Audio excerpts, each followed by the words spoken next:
Establishment से इस वक्त कोई राब्ता नहीं। जनरल रिटायर्ड बाजवा से राब्ता रहता था। उन्होंने सबको ट्रक की बत्ती के पीछे लगाकर रखा था।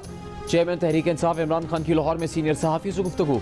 कहा, जनरल रिटायर्ड बाजवा ने शहबाज शरीफ को जेल में फ़ोन करके मिजाज पुरसी की थी। मैंने जनरल बाजवा से पूछा था कि आप ये क्या कर रहे हैं। अगर शहबाज शरीफ की मिजाज पुरसी करनी है तो जेलों में कैद बाकी लोगों का क्या कसूर है।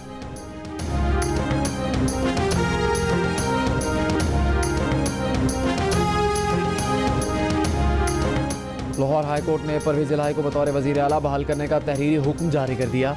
लिखा, परवेज़ इलाही की असम्बली तहलील न करने की यकीन दहानी पर गवर्नर के जारी किए गए 19 और 22 दिसंबर के नोटिफिकेशन मुअत्तल किए जाते हैं। नोटिफिकेशन 11 जनवरी तक मुअत्तल रहेंगे।